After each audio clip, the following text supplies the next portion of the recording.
الجليس مدى حياتك مصحف يجلو هموم النفس والوجدان. بے شمار لوگ آتے ہیں جی کہ ہمارے ہاتھوں بہت زیادہ نقصانات ہو رہے ہیں، ہم گھر جاتے ہیں تو گھر میں نقصانات، ہم باہر جاتے ہیں تو باہر نقصانات. تو ایسے تمام لوگوں کے لیے حضور صلی اللہ علیہ وسلم کا بتلایا ہوا پیارا نسخہ ہے. آپ صلی اللہ علیہ وسلم نے فرمایا کہ جب تم گھر میں جاؤ، گھر میں داخل ہو تو گھر میں 2 رکعت نفل پڑھ لو.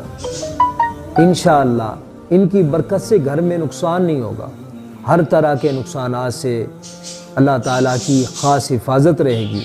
اور جب گھر سے باہر جانے لگو، مثلا جاب پہ جا رہے ہیں، نوکری پہ جا رہے ہیں، کاروبار روزگار کے لیے جا رہے ہیں، کسی بھی کام کے لیے جا رہے ہیں، تو جانے سے پہلے وضو کریں اور وضو کر کے 2 رکعت نفل پڑھ لیں.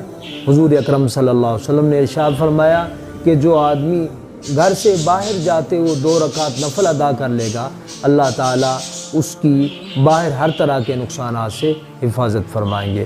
اللہ تعالیٰ ہمیں اس پر عمل کرنے کی توفیق عطا فرمائے اور گھر کے اندر بھی تمام نقصانات سے حفاظت فرمائے اور باہر کے تمام نقصانات سے بھی ہمیں محفوظ و مامون فرمائے.